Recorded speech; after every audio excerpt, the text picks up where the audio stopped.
And people don't want to do that. They want to say, oh, don't call yourself fat. Don't call yourself dumb. If you're not real and raw with who the fuck you are, nothing's going to change. And in this nice new world that we live in, we want to hear, you're just a little big. No, man, you might be fat. I believe that most human beings are only living at about 40% of their capability. So the mind has a governor, like a car.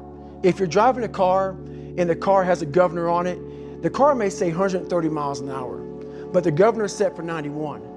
Once that governor sets in, you get to 91, that car starts doing this. The car wants to go. The car wants to go, but that fucking factory said, we're not going past 91. We have a factory, a nice governor in our brain, and it's a survival mechanism. It protects us from pain and suffering. The second we feel that shit, our mind says, oh no, this isn't fun. We should back off. We should sit down, find something more comfortable. And there's something about the mind. The mind has the tactical advantage over you at all times. At all times of your life, the mind has a tactical advantage over you. Why is that? It knows what you're afraid of. It knows your insecurities. It knows your deep, dark lies. And it starts to push you away from that shit. It pushes you in a direction that is comfortable. The mind controls everything. I realized that my mind kept taking me in this direction when things got uncomfortable for me, when I was facing my insecurities, I was facing my fears, my mind said, oh no, we have the tactical advantage. We need to get you, separate you from this feeling over your life. It's all about feelings. We want the happy feeling. We don't want that feeling of this sucks. Why am I here? And you don't have any, so you can't answer those questions, so you leave. I started realizing that if in that moment, you can answer those fucked up questions and you are now in charge of your brain versus your brain ruling you, it's a practice that you have to, it's a habit. So if you know that at 40%, I'm feeling pain. At 40%, I'm feeling pain. That's where the 40% rule kicks in. Now it starts. Okay, I'm feeling pain. My mind's saying all this shit to me. It's saying, get out of here, run, flee. The fight or flight kicks in. Okay, we're done. We're not good enough. It starts telling you all these things. You start to believe it because the mind controls all.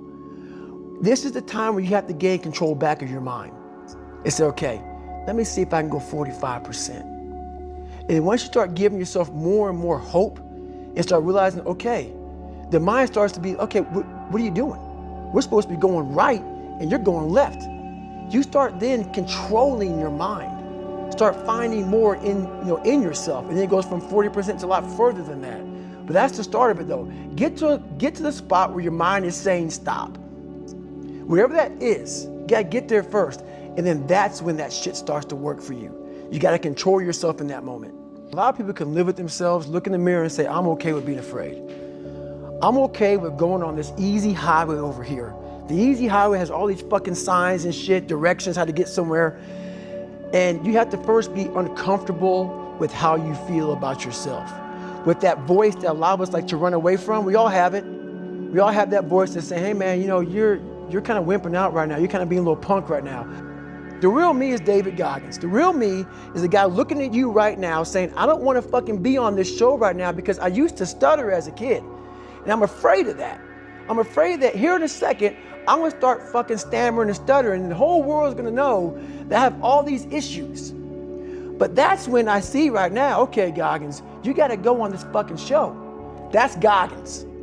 Goggins is saying, okay, David Goggins, you're a punk. Life made you this way. We can't live like this. We can't live in fear. We can't live in judgment. We can't be afraid of what the fuck people right now are looking at me saying about me. We cannot be afraid of that. That's Goggins. Goggins saying, fuck all of you who don't like me, who don't want to, and that person then comes in. But you have to be David Goggins and say, man, I'm afraid of this. I'm fucked up here. Life made me this way here. I stutter. I have these issues with reading and writing, and I'm fat and I'm insecure. You have to face that in that dark room. In that dark room is who you are. But in that dark room is where you have to create another human being that walks out of that dark room. In the dark room, you face yourself, You realize you want to be better. You realize you don't want to be this weak, insecure person in the world who has all these problems that we all have. We all have. Social media is a great platform to tell you who we want to be, not who we are. So that's where that dark room is. And people say, oh, you know, you have a learning disability. I had a learning disability, but I realized I was lazy. So I called myself out there. I called myself out every which way possible. I didn't call myself out. I was just honest. I was honest. Look at yourself, man. Look at yourself. And it was that day, and a couple other days after that, I just got real with myself. And every day I came home, I called the accountability mirror. What am I going to do today to change what I see in this mirror? I had to develop a really calloused skin on me to take whatever you're going to call me, you're going to call me. Whatever I'm going to be, you know, I want a geek, but whoever I am, you're going to see me. You're going to see me for who I am, because I need to change who I'm not. And that accountability mirror just became raw. And when I became fat over the years, because I fell back in the hole, I called myself fat, because I was fat. And people don't want to do that. They want to say, oh, don't call yourself fat. Don't call yourself dumb. If you're not real and raw with who the fuck you are, nothing's going to change. And in this nice new world that we live in, we want to hear, you're just a little big. No, man, you might be fat. And it's okay to hear that from yourself and from everybody else. So that's where it started at. And it's raw. It gets ugly sometimes with me in that mirror. But I'm also proud of myself to be able to tell myself that and then fix what's in that mirror. It's patience in this fact of accepting who you are right now. I'm fat.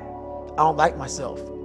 Accepting the fact that if you lose 3 or 4 pounds, that's a huge accomplishment. You have to live in your own fucking world. You cannot judge yourself. That's why social media and all these things are horrible. You can't judge yourself off of the so-called competition that we have made up in our mind. The things that, how people look, how people act, how smart someone is. This is a race that you run completely alone. And you're all by yourself. I had tons of sticky notes all over my mirror. It wasn't like, be better than John or be as fast as whoever. Okay, David, yesterday you did this. Today, our next goal for the week is this. So I had a year goal, weekly goals, daily goals, hourly goals, and the big goal was I lied a lot growing up. I wanted to be accepted.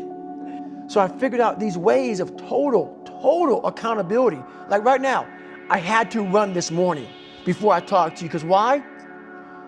That's what I'm about. I'm about mind, body, fitness. A lot of folks talk so much shit about, hey, I'm gonna change your life. I'm gonna do this, I'm gonna do that. Are you accountable for what you're doing? Are you accountable? And I mean to the T for what you're saying. I am. And that's where it started. It started with that total accountability of, let's not lie today.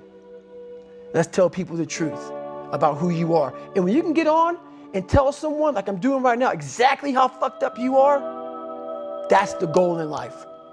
To put your life on a billboard, on the busiest road, in the busiest highway in the world, and say, this is how fucked up I used to be. Take it or leave it. When you really sit back at your life and you are in that dark room and you're looking at where you started from and you tell yourself, God, dog, man, my mom is this way. My soon-to-be stepdad got murdered. My dad beat the shit out of me. I can't read and write to save my fucking soul. I've lied about it to everybody. I've cheated on all these tests. My God, man. And then you put a goal in your mind. How are you gonna feel, man, when you accomplish this goal coming from that shit? Coming from the fucking hell you came from. A lot of people start from a good starting point. They have a good foundation. What if you can surpass all of these motherfuckers? What if everybody who was fucking way up here started up here, and you started with no legs. You had to grow fucking legs to even start walking, and then crawling, and then running. And then you start passing people with all this given to them. I had to use all this negative shit that was making me weak and horrible as a person. I had to use this as the power that now fueled me. I had to flip it on its head and say, hold up. This might be exactly what I need. The darkness is exactly what I need. It's how you look at your situation. And I was looking at it all fucked up.